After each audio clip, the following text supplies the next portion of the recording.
wa sahbihi ajma'in. Subhanaka la ilma lana illa ma 'allamtana innaka antal alimul hakim wa la haula wa la quwwata illa billahil aliyyil azim. Kaum muslimin dan muslimat jamaah surau Al-Muttaqin dan juga jamaah subuh sedekah yang semuanya semoga senantiasa dirahmati oleh Allah Subhanahu wa taala. Bersyukur kita pada Allah atas segala nikmat dan karunia-Nya pada subuh yang berbahagia ini. Kita masih diberikan Allah kesehatan dan juga kekuatan serta kesempatan dalam rangka kita masih bisa melaksanakan sholat subuh berjamaah, yang mana kita pahami dari ayat Al-Quran, sholat subuh berjamaah itu adalah sholat yang diberkahi oleh Allah Subhanahu wa taala. Kemudian bersalawat kita kepada Nabi Muhammad sallallahu alaihi wasallam. Allahumma shalli wa sallim wa barik ala sayyidina Muhammad wa ala ali sayyidina Muhammad. Kaum muslimin dan muslimat yang dirahmati Allah, pada subuh yang berbahagia ini beberapa ayat Al-Qur'an yang menyebutkan dalam surat Al-Baqarah, Bismillahirrahmanirrahim, Aqimis sholata liduluki syamsi ila wasakil lail wa qur'anal fajr inna qur'anal fajri kana mashhuda. Dirikanlah olehmu, kata Allah, salat yang mana penyebutan nama-nama salat dalam Al-Quran tidak spesifik disebutkan secara pasti namanya zuhur, asar, maghrib, isya, dan subuh, tetapi penyebutannya dalam bentuk kata yang lain. Wa minal aqimis sholata liduluki syamsi.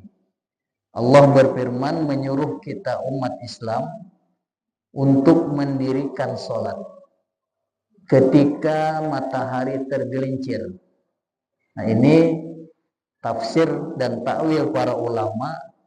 Ketika matahari tergelincir itu adalah sholat zuhur dan asar. Jadi penyebutan sholat zuhur dan asar itu, Bapak Ibu, itu dijelaskan pada hadis Nabi. Kalau dalam Al-Quran hanya disebutkan dulu kisyamsi, matahari itu mulai tergelincir, ila ghasaqil lail. Kemudian yang kedua adalah ketika malam mulai memasuki malam, yaitu sholat maghrib dan isya. Sholat maghrib dan isya. Kemudian wa qur'anal fajr. Dan yang ketiga adalah sholat fajar. Maka penyebutannya bukan sholat subuh tapi sholat fajar. Qur'anal fajar, bacaan di saat fajar. Nah, jadi tiga bentuk secara kelompok. Pertama zuhur dan asar, yang kedua maghrib dan isya, yang ketiga sholat fajar. Nah, kemudian Allah Subhanahu wa taala dalam ayat tersebut lebih menekankan tentang wa qur'anal fajri kana mashhuda. Dan Quran fajar ataupun sholat subuh itu adalah dipersaksikan. Apa maksudnya dipersaksikan? Masyhuda itu dalam tafsir disebutkan di saat sholat subuh itu ada dua penyaksian malaikat.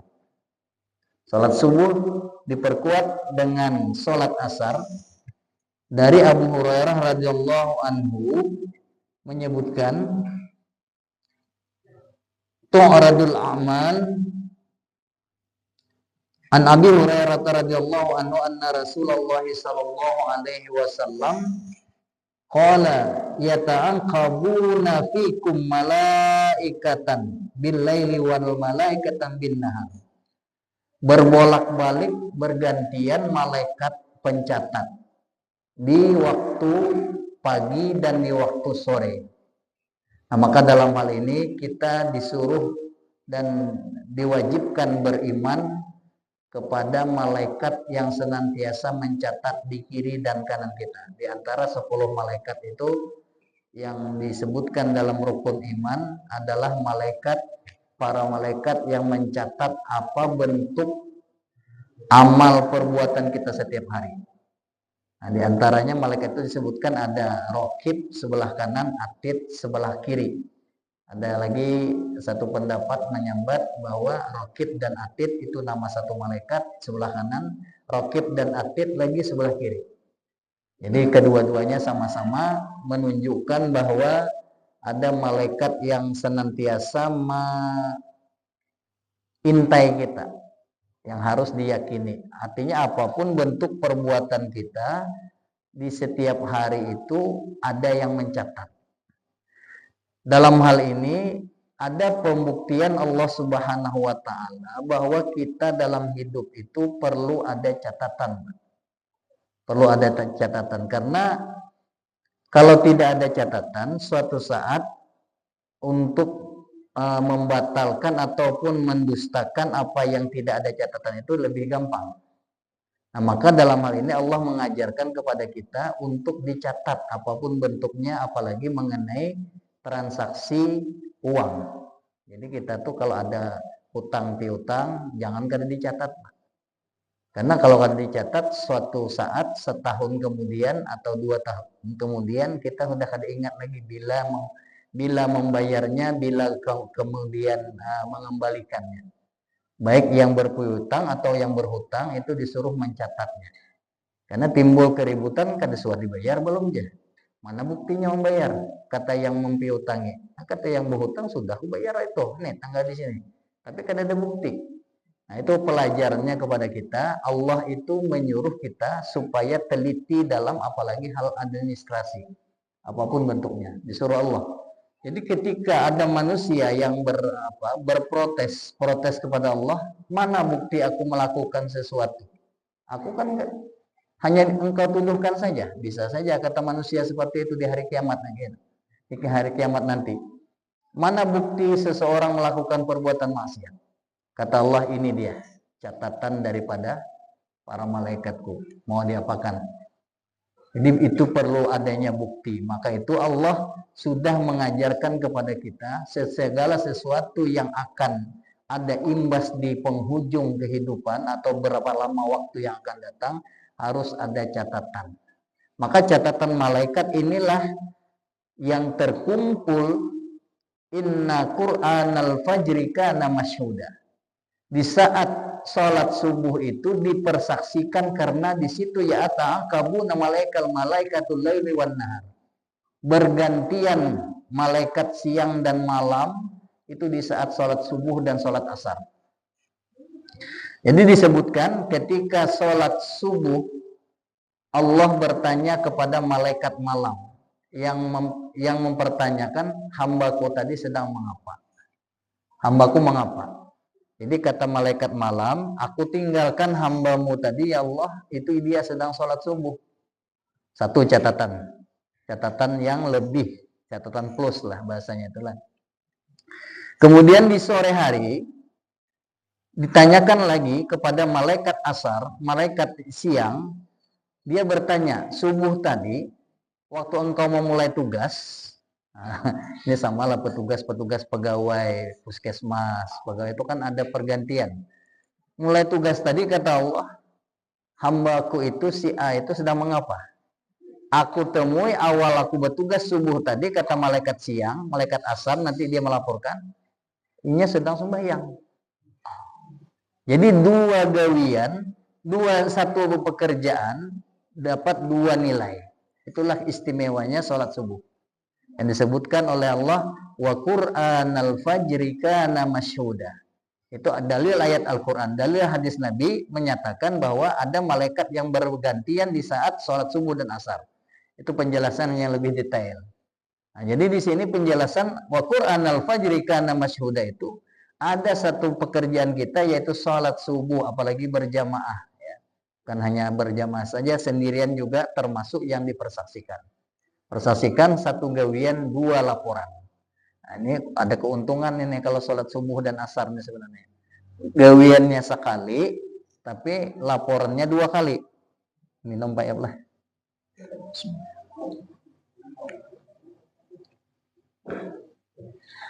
Nah, jadi itu diantaranya yang disebutkan dalam Al-Quran, wa Qur'anal fajri kana masyhuda. Maka oleh sebab itu penting sekali bagi kita mengingat hal dua ini. Kalaupun tidak semuanya kita balang kambingan, tapi asar dan subuh ini hal yang sangat penting karena satu pekerjaan di situ ada dua laporan.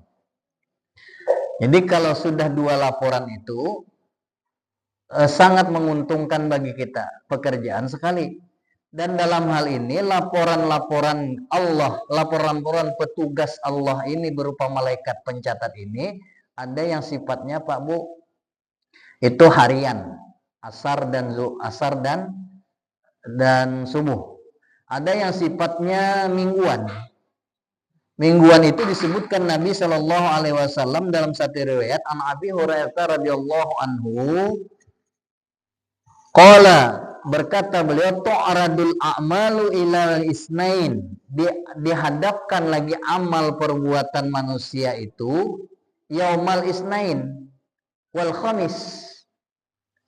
Jadi yang mingguan ini dilaporkan amal ibadahnya dari Senin, Selasa, Rabu, Kamis melaporkannya. Kemudian Kamis, Jumat, Sabtu, Ahad, Senin dilaporkannya.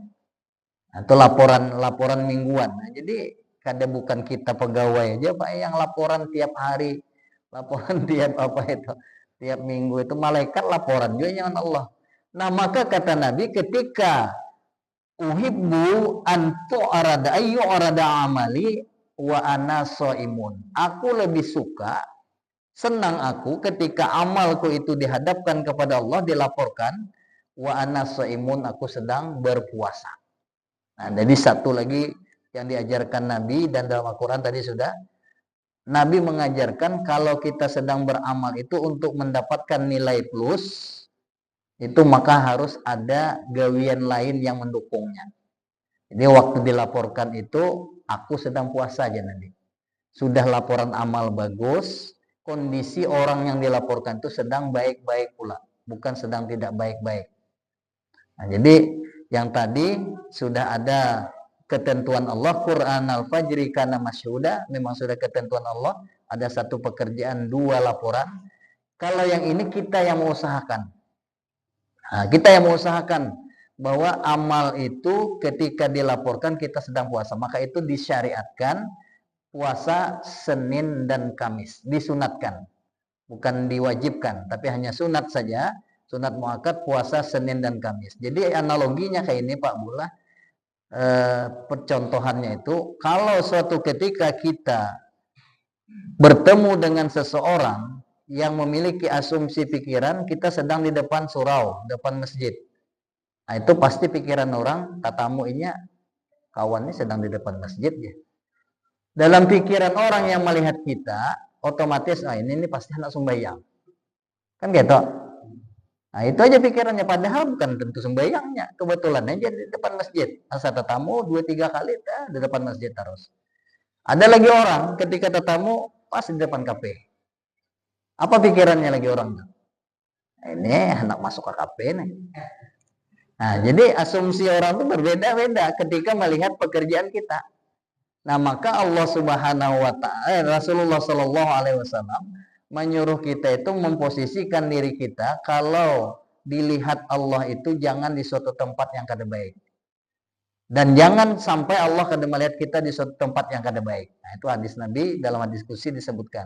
Allah inginkan kalian itu selalu berada di suatu tempat yang baik-baik aja. Jadi asumsinya bukan berarti Allah kada tahu. Allah melihat, ini hambaku ini pasti baik nih. Selalu di sekitar masjid, selalu sekitar majelis taklim. Nah, jadi kalau mendekat suatu tempat yang kada baik itu pulang asumsi manusia aja kayak itu. Jadi oleh sebab itu ciptakanlah kehidupan kita itu dalam keadaan sesuatu yang baik. Maka itu Rasulullah mengajarkan ketika aku laporan amalku, aku dalam keadaan berpuasa. Kemudian lagi ditanyakan oleh sahabat lain, kenapa engkau berpuasa Senin dan Kamis? Ada hadis yang lain, karena kata Nabi, zakal yaumu wulidtu. Hari itu aku dilahirkan. Nah, itu maka ada puasa Senin Kamis itu Nabi memperingati hari kelahiran beliau sendiri dengan berpuasa. Itu dalam dalil yang lain. Ini dalil Maulid Nabi. Kalau dalil maulid Nabi itu mengatakan kada syariat Nabi, itu syariat Nabi. Nabi berpuasa ketika maulid kelahiran beliau dengan cara berpuasa. Memperingatinya dengan cara berpuasa. Nah, itu laporan bentuk kedua. Nah, laporan bentuk kedua ini Bapak Ibu adalah mingguan. Ada lagi laporan tahunan. Nah, ini hebat lagi nih. Jadi bukan pegawai aja, nah laporan tahunan, bulanan, mingguan. Laporan tahunan suatu ketika disebutkan dalam hadis Nabi Shallallahu Alaihi Wasallam pada malam nisfu Sya'ban yang sudah berlalu. Nah, di situ ditentukan kembali qadar seseorang untuk 1 tahun ke depan. Ada penentuan nanti tahun depan lagi berubah lagi. Ini sebentuk laporan juga. Artinya penetapan qada dan qadar. Qadar sebenarnya itu. Kalau qada, kada. Karena ada perbedaan dalam rukun iman itu. Antu minu billahi biqadrihi biqadai wa qadrihi khairihi wa syarihi. Rukun iman yang paling sulit itu diimani, dipercayai oleh kita pelaksanaannya. Kalau di lidah itu gampang aja. Aku beriman kepada qada dan qadar Allah, ya. Gampang. Tapi pelaksanaannya kada semudah yang kita ucapkan. Kita ini kan biasa aja, kalau mau ucapkan tuh nyaman, tapi menggawinya wallahu alam. Rukun iman yang paling sulit itu Pak, kita harus akui, mengimani qada dan qadar Allah, baik yang baik atau yang kada baik. Kalau yang baik nyaman ya orang beriman. Dapat duit 1 miliar, alhamdulillah, inilah takdir Allah kepadaku. Tapi pas dapat musibah, adalah orang yang bisa mengatakan inilah inna lillahi wa inna ilaihi raji'un, begitu ketentuannya, inilah yang Allah takdirkan sudah aku. Jarang. Yang ada bamuk musibahnya, apalagi yang sangat kada nyaman, umpamanya dilanggar Honda patah betis. Wah, itu bamuk. Ada enggak dalam benak kita mengatakan inilah takdir Allah, lalu menciptakan sebuah kesabaran. Sebuah kesabaran setelah mengucapkan inna lillahi wa inna ilaihi raji'un. Maka itu disebutkan qada dan qadar itu mempercayainya sangat sulit. Yang baik ataupun yang tidak baik. Yang baik lebih gampang, yang tidak baik pasti lebih sulit. Jarang orang yang bisa menerimanya. Jadi dalam bentuk menerima qada dan qadar Allah yang sudah ditetapkan Allah 120 hari kita dalam perut ibu masing-masing, itu dengan cara rela. Jadi kita tuh rela ridho. Rela dan ridho itu bahasa kita, ya Allah, Engkau ini berikan aku nikmat, aku terima. Engkau berikan siksa ataupun musibah, aku terima juga. Karena aku tahu itu datang darimu semuaan. Aku kada suah, kada menerima. Ketika dapat musibah lalu amuk, kada suah. Dalam hatiku, ya Allah, terserah kepada Engkau. Nah, itulah yang harusnya kita lakukan dalam kehidupan kita sehari-hari. Bukan hanya nikmat saja yang bisa kita terima dengan baik, rela, ridho, tapi kalau ada musibah tetap juga. Karena itu sudah ketentuan semua. Maka ada 2 bentuk. Yang disebutkan ada qada, ada qadar. Qada itu sesuatu penetapan Allah Subhanahu wa taala di Lauhil Mahfuz yang tidak mungkin dirubah lagi. Tapi andai kata Allah ingin merubahnya, itu bisa saja terjadi. Cuman dalam hal kehidupan manusia, itu tidak mungkin dirubah lagi. Seperti contoh qada itu, kita ini dilahirkan, dibesarkan di Kecamatan Tempuling. Itu sudah ketentuan Allah. Kita hendak kayak mungkin lahir di Mekah. Nah, itu qada tuh Pak. Yang ngaran qada itu seperti itu. Kita ini dilahirkan dalam kondisi ada yang suku Jawa, ya. Katakanlah kita suku Banjar dulu. Adalah yang kehendak kita jadi orang Arab. Ada mungkin, tapi sudah ketentuan Allah qada ngarannya. Kita ini orang Banjar, hidungnya mitak. Kada mancong, kada kayak Pak Ayub kan. Nah, orang Aceh yang hidungnya mancong gitu. Nah, itu orang Aceh itu mancong hidungnya. Jadi Bapak Ibu, ibu-ibu khususnya amun hidungnya kada mancong itu janganlah bersedih, Bu. Itu adalah pesek, itu mancong yang tertunda aja. Nah, karena ada saatnya mancong hidung kita. Jadi begitulah sebenarnya, Pak. Yang kita ini mungkin hendak kayak hidung mancong kayak orang Arab, orang Barat. Tapi itulah qada Allah. Kita dilahirkannya kayak inilah orang Indonesianya, maka syukurilah sebagai orang Sungai Salak, orang Teluk Jira, orang Pangkalan 7, karena kita memang di situ. Jangan lagi bakal hendak aku yang meniru gaya-gaya Arab, baik berpakaian dan segala macam. Baguslah kalau memang syar'i, tapi tidak semua daripada Arab itu baik semua, enggak. Abu Jahal lahir di mana? Orang Arab dah. Jadi artinya kemudian dalam kehidupan kita bernasional, banyak orang yang ingin meniru gaya-gaya Arab, bahkan dalam keadaan apapun pekerjaan. Wah, ini yang syar'i, ini yang tidak, gitu ya. Ini yang syar'i, yang tidak. Tidak semua yang dari Arab itu yang bagus. Kemudian kalau ditetapkan oleh Rasulullah sebagai hukum Islam atau dalam syariatnya Islam, itu oke, bisa kita terima.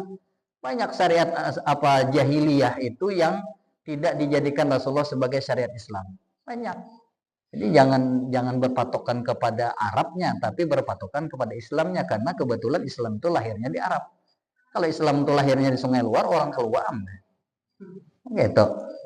Nah, jadi ini teori yang seperti itu yang perlu kita apakan, bahwa qada itu memang kada bisa diubah. Ada yang kedua namanya qadar. Nah, ini yang bisa dirubah di nisfu Sya'ban. Pelaporannya minta kepada Allah untuk ditetapkan satu dalam kita baca surah nisfu Sya'ban adalah minta dipanjangkan umur, dalam artian minta dipanjangkan usia, bukan umur angka yang sudah ditentukan karena mungkin lagi berubah, bisa saja nanti kualitasnya yang kita minta. Allah minta, ya Allah panjangkan kualitas umur kami dengan banyak amal ibadah. Satu kan kita baca Yasin nisfu Sya'ban. Yang kedua, minta diluaskan rezeki untuk bisa beramal ibadah kepada Allah Subhanahu wa taala. Dibanyakkan tuh kehidupan materi kita. Yang ketiga, minta ditetapkan iman, ya kan? Nah, permohonannya di nisfu Sya'ban, nanti penetapannya inna anzalnahu fi lailatul qadar. Jadi ada hubungan. Kita minta di nisfu Sya'ban, penetapan Allah di Lailatul Qadar. Jadi ada hubungan nisfu Sya'ban dengan Lailatul Qadar.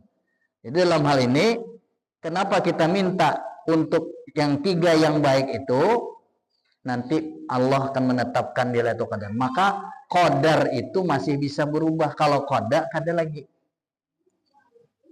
Kalau qadar itu, siapa yang bisa bilang qadar itu nasib? Nasib itu tidak bisa berubah. Kada mungkin, kada bisa dirubah.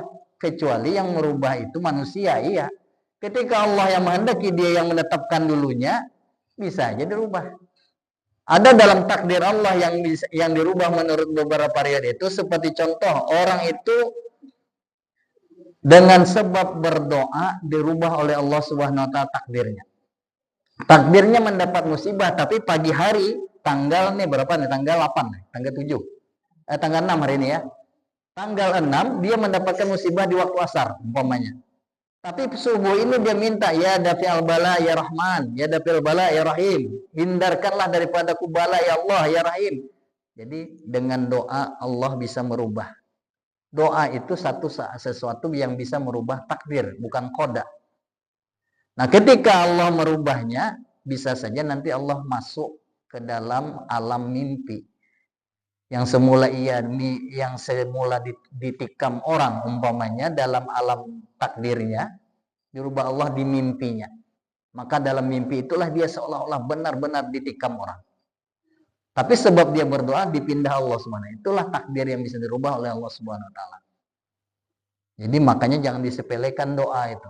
Karena doa itu yang bisa merubah takdir. Tapi yang merubahnya bukan Allah, bukan kita, tapi Allah. Salah paham bolang kan aku bisa merubah takdir, bukan. Allah menyuruh ud'uni astajib lakum. Berdoalah kepadaku, perkenankan. Namun demikian sebenarnya takdir itu ada dirubah dengan takdir yang lain. Semuanya kita tidak lepas daripada satu takdir kepada takdir yang lain. Nah, inilah yang disebutkan dalam beberapa dalil Al-Quran, hadis, dan juga beberapa ijma' bahwa ada laporan kita di harian, ada laporan kita di mingguan, dan ada laporan dan penetapan di tahunan. Jadi ini yang perlu kita jaga Bapak Ibu sekalian dalam pelaksanaan kehidupan kita beragama. Kebetulan ini nisfu Sa'ban. Nanti kita tunggulah penetapan Allah Subhanahu wa taala yang kita minta itu, maka tunggulah nanti Lailatul Qadar. Jangan sampai terhindar kita dari Lailatul Qadar itu. Kapan dia datangnya? Pada saat itu kita sudah berdoa nisfu Sa'ban, nanti Allah tetapkan kalau kita menjaga Lailatul Qadar. Itu saja kiranya Bapak Ibu sekalian, karena waktu jualah yang memisahkan kita sampai waktu isyraq. Ini satu amalan. Amalan isyraq ini kalau dilihat manfaatnya, sholat isyraq, ini perlu kita sedikit menyentil-nyentil masalah itu. Apa kata Rasulullah? Sholat isyraq itu nilai ibadahnya seperti umrah. Ada 3 kali penyebutan umrah oleh Rasulullah. Kalau kita aplikasikan dalam pemahaman kita bahwa inilah amalan yang bisa membawa orang untuk bisa berangkat umrah. Karena jelas secara tekstual Rasulullah menyebutkan umrah. Maka bagi Bapak Ibu yang memang sudah ada niat dan keinginannya untuk berangkat umrah, walaupun belum ada dana, maka biasakanlah sholat isyraq. Biasakanlah sholat isyraq itu, mudah-mudahan itulah jalan kita usaha untuk bisa dipanggil oleh Allah Subhanahu wa taala menuju umrah ataupun haji. Bapak Ibu sekalian, kiranya itu yang dapat saya sampaikan. Terima kasih atas perhatian dan mohon maaf atas kekurangan. Billahi taufiq wal